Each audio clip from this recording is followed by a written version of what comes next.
নমস্কাৰ বন্ধু-বান্ধৱীসকল Assam job factory চেনেলটো পোনপ্ৰথমতে আপোনালোক সকলোকে স্বাগতম জনাইছো। আজি আমি এছাম পুলিচৰ যি 2024 চনত এবিট 2300 পদ আৰু ইউবিট যি 1645টা পদৰ ভ্যাকেন্সি আহিছিলে সেই ভ্যাকেন্সিৰ যিটো ডিস্ট্ৰিক্ট ওয়াইজ ভ্যাকেন্সি আপোনাৰ ডিস্ট্ৰিক্টত কিমানটো ভ্যাকেন্সি থাকিব তাৰ আমি লিষ্ট আনিছো আৰু সেই লিষ্টখন আপোনাৰ অনুযায়ী আপোনালোকৰ ডিস্ট্ৰিক্টত ভ্যাকেন্সি পাবলিশড কৰা হৈছে। গতিকে আপোনালোকে ভিডিওটো সম্পূৰ্ণকৈ চাব আৰু ভ্যাকেন্সি ডিটেইলছৰ ওপৰত আপোনালোকে কিমান কাট অফ যায় তাৰ ওপৰত এটা অৱধাৰণা ল'ব পাৰিব। প্ৰথমতে আমি জানি লওঁ যে Assam police district wise vacancy যেটো হয় হেতু কেনেকৈ কৰে যে জিলা ভিত্তিক যেটো পদৰ নিৰ্ধাৰণ হয় 2011 চনৰ লোকপিয়ল অনুসৰি কৰা হয়। অৰ্থাৎ 2011 চনৰ যেটো জনসংখ্যা আছে সেই জনসংখ্যাক ডিস্ট্ৰিবিউট কৰি আপোনালোকৰ যেটো পদ আছে সেই পদটো নিৰ্ধাৰণ কৰা হয়। আৰু এইবাৰ ক্যান্ডিডেট সকলৰ বাবে সকলোতকৈ ভাল খবৰ কি এইটোই যে যোৱা বছৰ যেটো মুঠ পদৰ 20% পদ সংৰক্ষিত আছিল কিন্তু এবাৰ 8% পদ সংৰক্ষিত আছে। অৰ্থাৎ সংৰক্ষিত পদ যেনেকুৱা home guard, VDP, sports person, SPO, এফএমএমওস তো এইবিলাককে ধৰি আৰু লগতে ইডব্লিউএস যেটো আছে 10% আছিল। গতিকে এইবাৰ ইডব্লিউএস কোটাটো নাই। সেই কাৰণে আপোনালোকৰ যেটো এইবাৰ সংৰক্ষিতৰ হাৰ আছে পদৰ হেতু খুবেই কম যেটো জেনাৰেল ক্যান্ডিডেটস সকলৰ বাবে খুব ভাল কথা। তো যেহেতু যোৱা বছৰ 2011 চনৰ লোকপিয়ল অনুসৰি কৰা হৈছিল গতিকে এইবাৰো যেটো পদৰ নিৰ্ধাৰণ হয় হেতু 2011 চনৰ লোকপিয়ল অনুসৰি কৰা হৈছে। নেক্সট আপোনালোকক যদি এটা হিন্টস দিব যাও যে যোৱা বছৰৰ যেটো পদ আছে 2023 যেটো পদ আছিল হেতু ইউবিট আমি সকলোৱে জানো 705 টা আছিল, এবিট 1429 টা আছিল। আৰু এই বছৰৰ যেটো পদ আছে হেতু 1645 টা পদ আছে ইউবিট যেটো যথেষ্ট সংখ্যক হয় আৰু এবি 23 টা পদ যেটো যোৱা বছৰতকৈ যথেষ্ট সংখ্যক। অৰ্থাৎ আমি যদি যোৱা বছৰৰ তুলনাত এইবাৰ যদি আমি ইউবিট যদি আমি পদৰ সংখ্যা চাও তো 940 টা পদে কি আছে বেছি আছে। অৰ্থাৎ 940 টা পদ বেছি আছে মানে যদি 705 ৰ পৰা আমি 1645 ত জাম্প কৰো তেনেহলে ইয়াৰে যেটো পাৰ্সেন্টেজ হয় হেতু হল 133%। আপোনালোকে যদি পাৰ্সেন্টেজ উলাই 133% পদৰ সংখ্যা যোৱা বছৰৰ তুলনাত বেছি। আৰু ঠিক তেনেদৰে এবি2 871 টা পদ বেছি। অৰ্থাৎ 1429 ৰ পৰা সিধা 2300 গৈছে মানে 871 টা পদ বেছি। গতিকে ইয়াৰে যেটো যোৱা বছৰৰ তুলনাত যদি আমি শতাংশ হিচাপত চাও হেতু 60% এই বেছি। অৰ্থাৎ সেই হিচাপত আপোনাৰ ইমানটা পাৰ্সেন্ট যোৱা বছৰৰ ভ্যাকেন্সিতকৈ ৰেইজও হ'ব অৰ্থাৎ বাঢ়িব।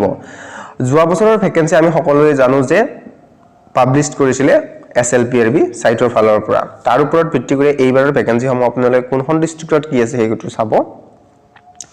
আৰু নেক্সট লগতে আৰু এটা কথা যে মই ইতিমধ্যে কৈ দিছো যে 20% আসন সংৰক্ষিত আছিল যোৱা বছৰ আৰু এইবাৰ মাত্ৰ 8% আসনে সংৰক্ষিত আছে।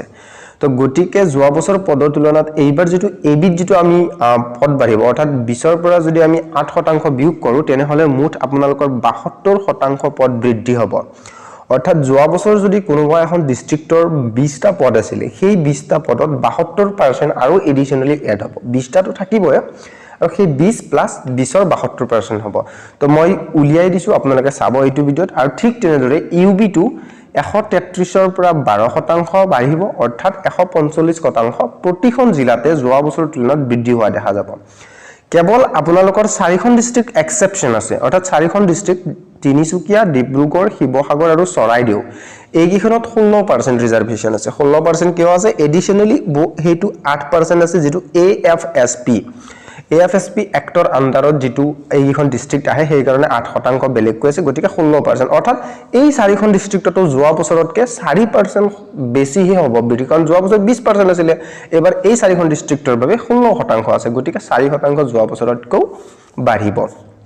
গতিকে এই ভিত্তিতে মই উলিয়াই পিনে আপোনালোকক দিছো এটো যে নেক্সট যদি আমি ভ্যাকেন্সি উলিওৱাৰ যদি সূত্ৰটো চাও সেই সূত্ৰটো কেনেকৈ উলাইছো চাব যে যোৱা বছৰ কোনখন জিলাত কিমান ভ্যাকেন্সি খালি আছিল তাৰ লিষ্টখন ইতিমধ্যে দিয়া আছিল। মই লিষ্টখন স্ক্ৰিনত দেখুৱাই দিছো চাও।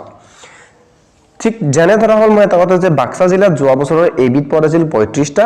গতিকে এইবাৰ মুঠ পদ কিমান হ'ব 35 ৰ আমি যদি 72% উলাও তেনেহলে 25 অৰ্থাৎ 35 ৰ লগত আমি 25 যোগ কৰিম অৰ্থাৎ 60টা আপোনালোকৰ ফ্ৰেশ ভ্যাকেন্সি পাব।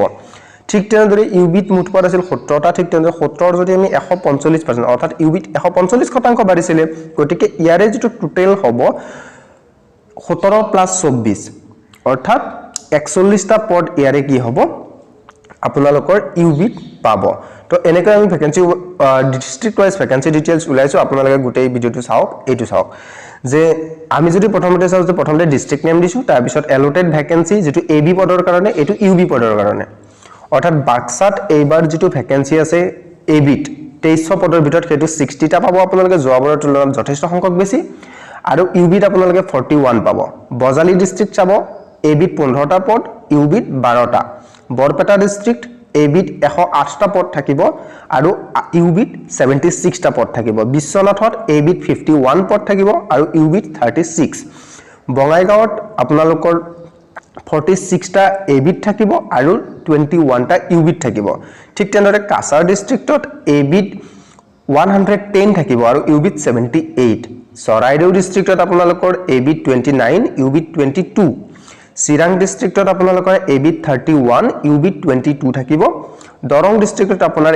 এবিত 58 ইউবিত 41 থাকিব ধেমাজি ডিস্ট্ৰিক্টত আপোনালোকৰ এবিত 43 আৰু ইউবিত 29 থাকিব বাকি ইহন ডিস্ট্ৰিক্ট চাওক ধুবুৰী ডিস্ট্ৰিক্টত আপোনালোকৰ এবিত 89 এলোটেড হ'ব আৰু ইউবিত 61 টা ডিব্ৰুগড় ডিস্ট্ৰিক্টত এবিত 84 আৰু ইউবিত 56 ডিমা হাছাও ডিস্ট্ৰিক্টত এবিত 13 টা পদ থাকিব আৰু ইউবিত 10 টা পদ থাকিব গোৱালপাৰা ডিস্ট্ৰিক্টত 63 এবি আৰু 44 ইউবি অৰ্থাৎ 2024 মই কৈছো মনত ৰাখিব গোলাঘাট ডিস্ট্ৰিক্টত এবিত 67 ইউবিত 45 হাইলাকান্দিত আপোনালোকৰ এবিত 41 ইউবিত 29 হোজাই ডিস্ট্ৰিক্টত আপোনাৰ এবিত 58 ইউবিত 41 থাকিব যোৰহাট ডিস্ট্ৰিক্টত আপোনালোকৰ এবিত 58 ইউবিত 41 থাকিব কাৰণ হোজাই আৰু যোৰহাটত যোৱা বছৰৰ পদ সেম আছিল কামৰূপত আপোনালোকৰ এবিত 96 টা ভ্যাকেন্সি দেখা পাব আৰু ইউবিত আপোনালোকে 68 টা কামৰূপ মেট্ৰত আপোনালোকে এবিত 68 টা দেখা পাব আৰু ইউবিত 49 টা ঠিক তেনেদৰে কাৰ্বি আংলং ডিস্ট্ৰিক্টৰ ক্ষেত্ৰত এবিত 43 ইউবিত 29 দেখা পাব কৰিমগঞ্জত এবিত 77 ইউবিত 54 কোকৰাঝাৰ ডিস্ট্ৰিক্টত এবিত 53 ইউবিত 36 লখিমপুৰ ডিস্ট্ৰিক্টত এবিত 67 ইউবিত 46 মাজুলী ডিস্ট্ৰিক্টত আপোনালোকৰ এবিত 10 টা আৰু ইউবিত 7 টা পদ দেখি পাব মৰিগাঁও ডিস্ট্ৰিক্টত আপোনালোকৰ এবিত 60 ইউবিত 41 দেখা পাব নলবাৰী ডিস্ট্ৰিক্টত এবিত 49 টা আছে আৰু ইউবিত 34 টা আছে নগাঁও ডিস্ট্ৰিক্টত আপোনালোকৰ এবিত 120 টা আছে ইউবিত 85 টা আছে শিৱসাগৰ ডিস্ট্ৰিক্টত আপোনালোকৰ এবিত 36 টা আছে আৰু ইউবিত আপোনালোকৰ আছে ইয়াতে 26 টা ঠিক তেনেদৰে শোণিতপুৰ ডিস্ট্ৰিক্টত এবিত 62 টা আছে ইউবিত 44 টা আছে নেক্সট আপোনালোকৰ সাউথ সালমাৰাত এবিত 36 টা এবিত পদ আছে আৰু ইউবিত আছে 24 টা তিনচুকীয়া ডিস্ট্ৰিক্টত আপোনালোকৰ এবিত 80 টা আছে আৰু ইউবিত 56 টা পদ খালি আছে ওদালগুৰি ডিস্ট্ৰিক্টত এবিত 53 টা আছে আৰু ইউবিত 36 টা আছে ওয়েস্ট কাৰ্বি আংলঙত এবিত 19 টা পদ আছে আৰু ইউবিত আপোনালোকৰ 14 টা পদ আছে অৰ্থাৎ ইউটিউবত এইটোৱে প্ৰথম ভিডিও যেটো নেকি district wise cut off exact লৈ আহিছো মই প্ৰিভিয়াস যেটো 2011 জনৰ লোকপিয়ল অনুসৰি কৰা হৈছে ঠিক তেনেদৰে এইবাৰো আমি যোৱা বছৰ যেটো ভ্যাকেন্সি লিষ্ট খৰৰি কৰা হৈছিল তাৰ ওপৰত আমি এই যেটো পাৰ্সেন্টেজ আছে এই পাৰ্সেন্টেজটো বঢ়াই মিলি আপোনালোকৰ এই লিষ্টখন খৰৰি কৰিছো গতিকে আপোনালোকে অৱগত হ'ব পাৰিলে যে আপোনাৰ ডিস্ট্ৰিক্টত কিমান পদ থাকিব আৰু সেই হিচাপত আপোনালোকে কাট অফটো অৱগত হ'ব পাৰিব আৰু কাট অফৰ ওপৰত যদি ভিডিও লাগে আপোনালোকে কমেন্ট বক্সত নিশ্চয়কৈ জনাব ভিডিওটো দেখিনে আছিল গতিকে আপোনালোকে ৰিটেন এক্সামিনেচনৰ কাৰণে প্ৰিপাৰেচন কৰি থাকক ধন্যবাদ জয় আই অসম